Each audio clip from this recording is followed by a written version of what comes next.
G'day YouTube, I'm Dino and welcome to my little channel.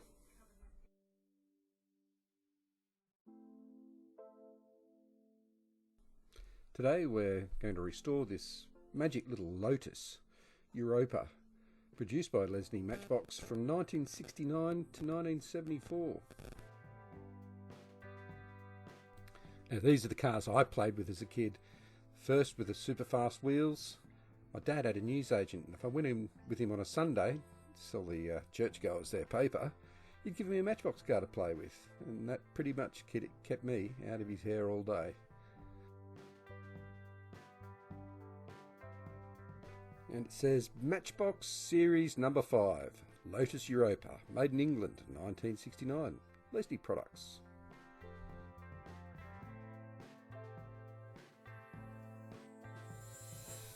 First off, we'll drill out these rivets with a 1.5mm drill bit in preparation to thread it and put screws in.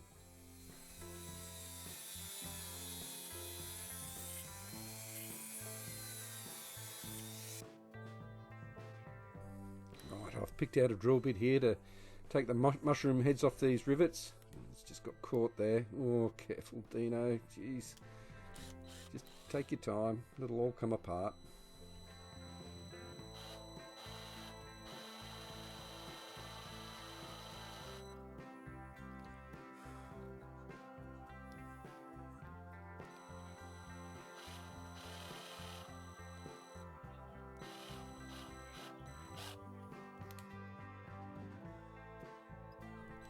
Quite a sharp drill bit, this one. I've created a little burr there, so I've just run the drill backwards just to take it off, and then I should be able to run forwards again very carefully.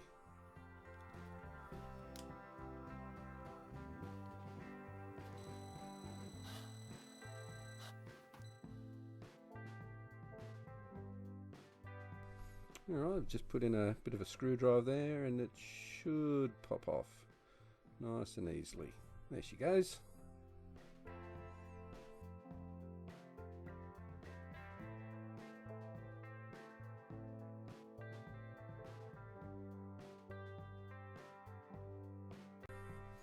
Yeah, check out that suspension, pretty cool. Actually, this car's in really good nick. I mean, the paint was really chipped, but it really hasn't had a lot of playtime, which is sort of disappointing for the life of the car. Wheels are in good nick, the axles are straight, which is unusual because these first edition of the Superfast car wheels were quite narrow to fit into the old castings that had the standard wheels, so more fragile than the later models. You see the interior just a little bit grubby. That'll all get cleaned up.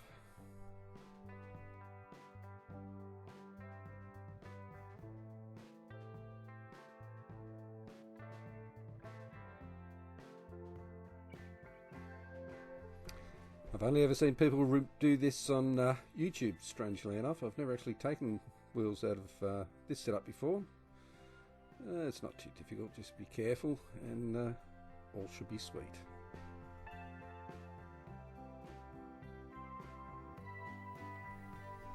Look out, here we go. My daughter Alara, she's 9, she's been watching Marty's Matchbox makeovers with me, and she thought her wombat Stanford should be in the videos. Stanford's named after the Sir Stanford Hotel at Circular Quay in Sydney, and many years ago we went and saw the Vivid Light Festival, and Stanford was given to her by the doorman.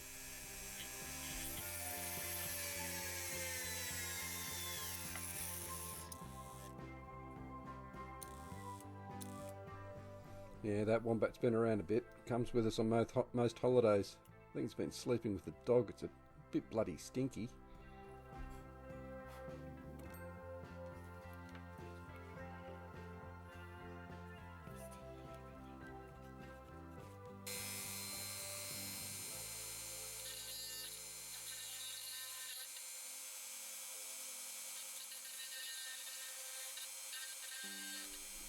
Thought I'd try something different with the rivet that holds the windscreen in. This is going to take me a little while, but I was a bit paranoid the drill was going to go through the roof of the car last time I tried this. Anyway, It took me a while to get it out, and I didn't cause any damage.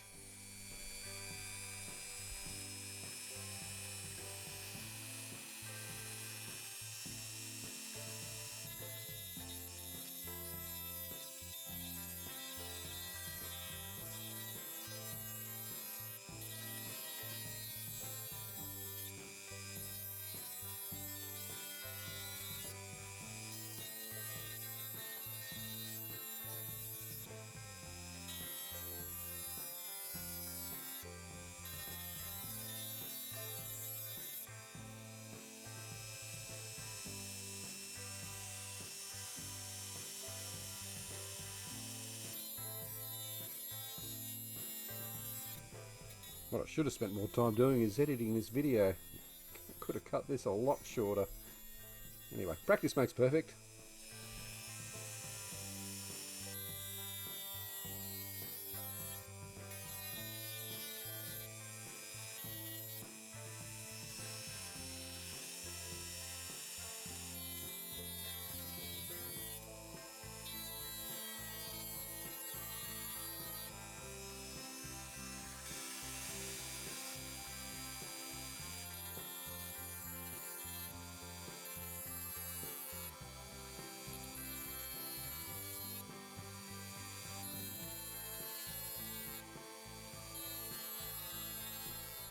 This really did take a while.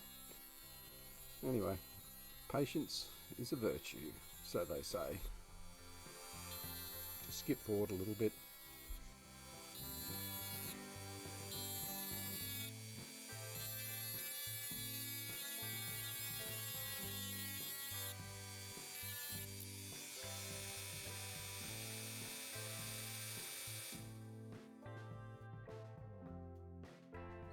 Just using the tweezers to lift up the edges of the burr, so maybe they can be folded back down once the windscreen goes in to help hold it.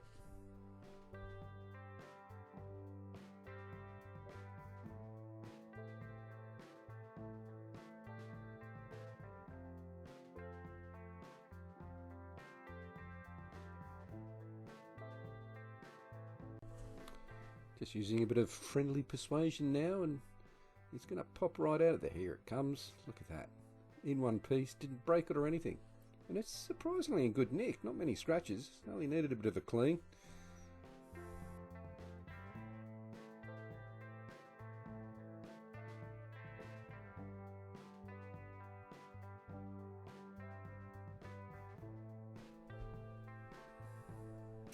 A couple of drops of light oil, so I can run the dye in. Just a little bit of lubrication. Now, forgive me, I'm using my cordless drill because I cannot find a chuck, like a hand chuck, to thread it by hand. So I've just been super careful.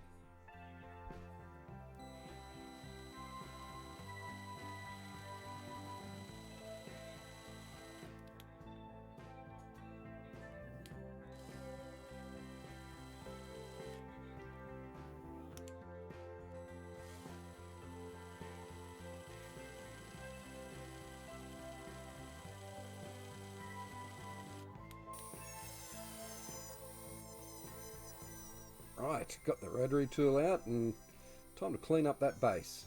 So we'll give it a bit of a shine.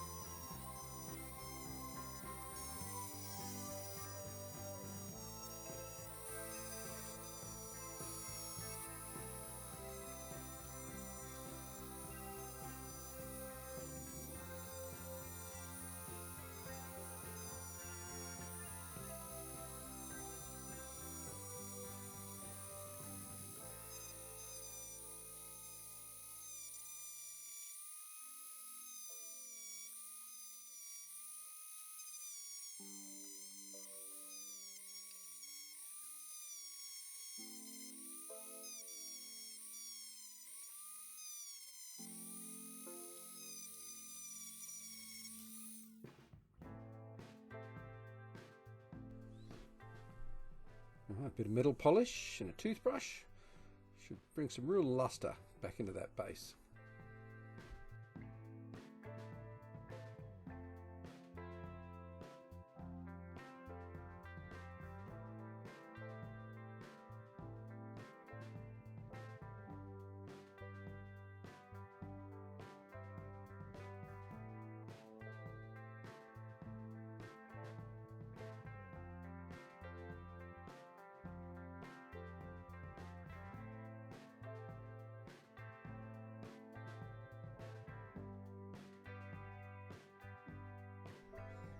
Finish off with a quick buff with a microfiber cloth.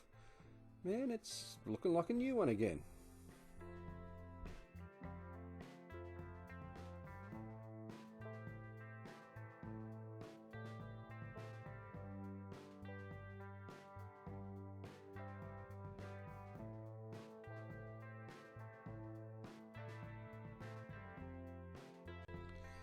And learning another new skill. I'm going to try and mix some paint. Bring back see if I can match that metallic finish. Really make it look like a new car again.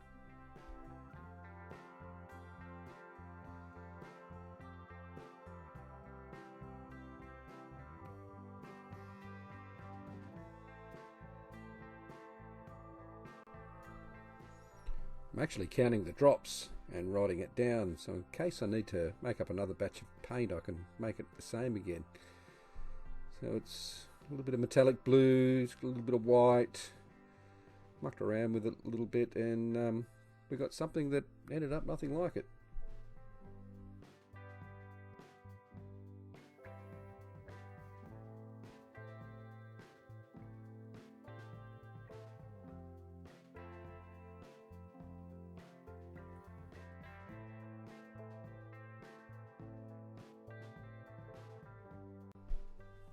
On close inspection, I thought that was looking a pretty good match to what was there.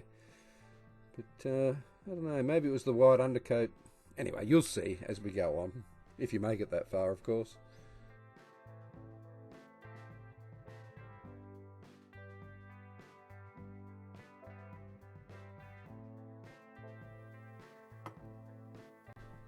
Now for my favourite bit, paint stripping. I've got my big vase, which I've pre-warmed, and I'm going to pour some hot water on it, and then a couple of teaspoons of caustic soda. It seemed to work pretty well last time, so we'll stick with it.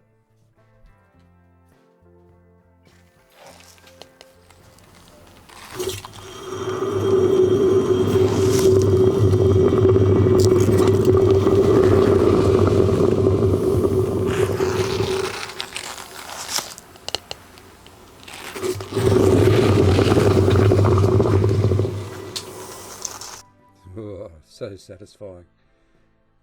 Only took about 10 minutes. It really took it off really well. No, I'm pleased with this method so far. Works well with this old paint.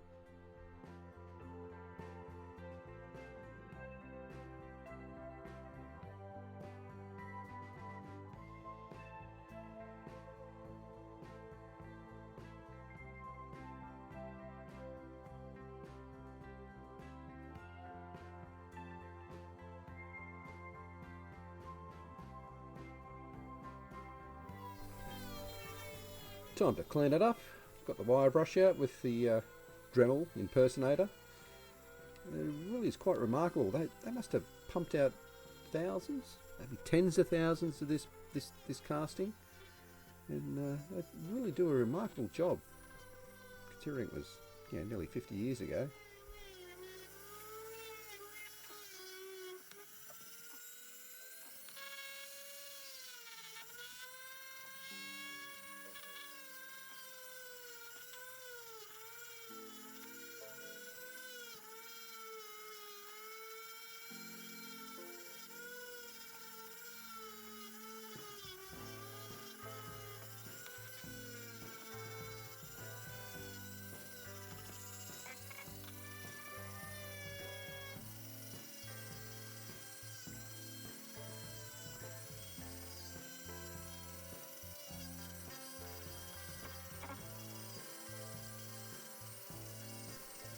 I really must do something about my editing. Even sped up, this seems to take forever.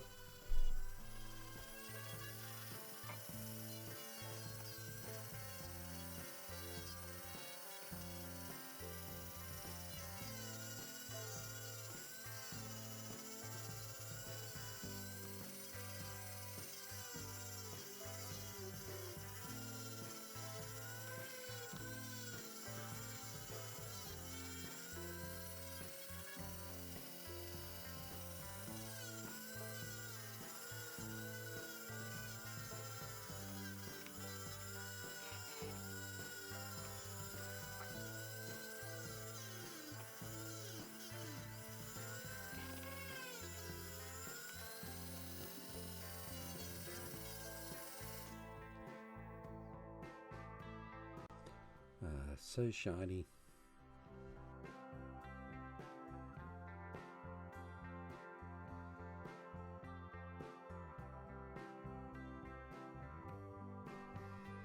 Thought I'd finish it off with some superfine steel wool.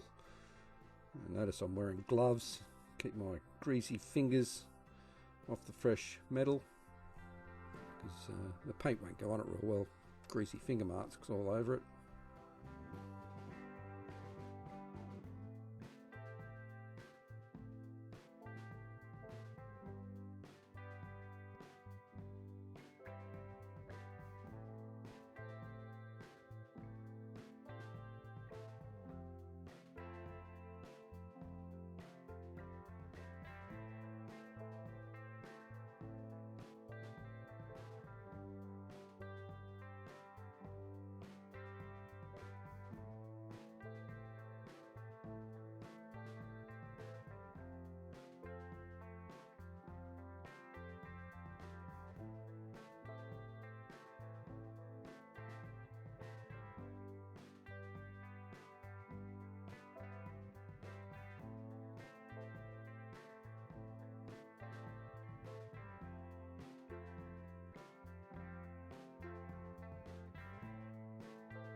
Time to give all the interior bits and wheels a bit of a soak in some soapy water.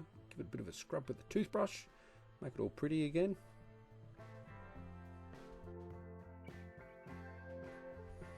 And everything gets a dip. The self-polishing floor wax. Great stuff, that. Got it from the local hardware. It comes in a yellow bottle. Apparently it's supposed to be the equivalent to your pledge over in the States. The windscreen gets a dip. The interior gets a dip. And just for good luck, I gave the wheels a dip as well.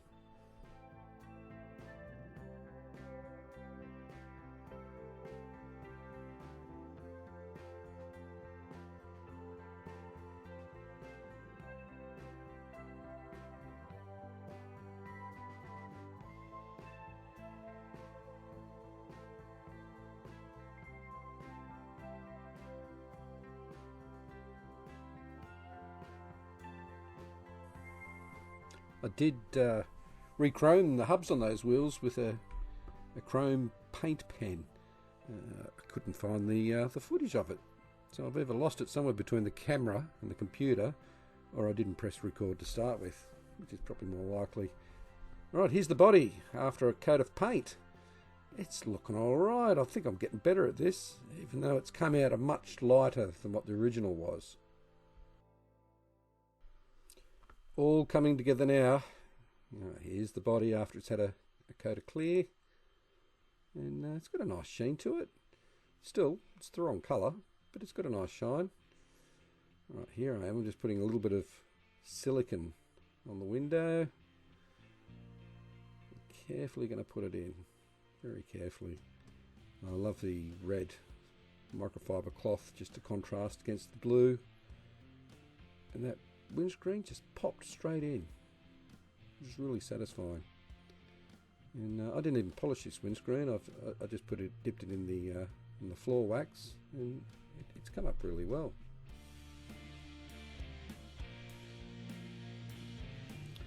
Final assembly time.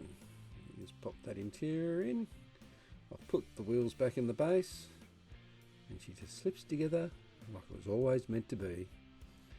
Unfortunately, I haven't found well, I've ordered screws for the back, so I've just got some dodgy ones which I sourced locally for the moment. I'll get some better ones when they arrive.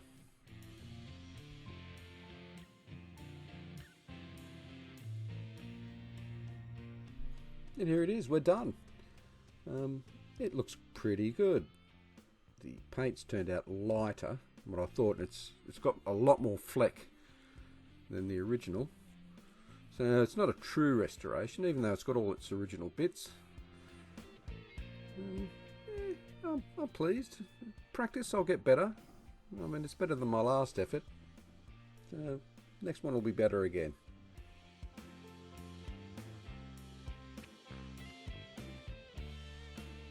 And into the cabinet it goes.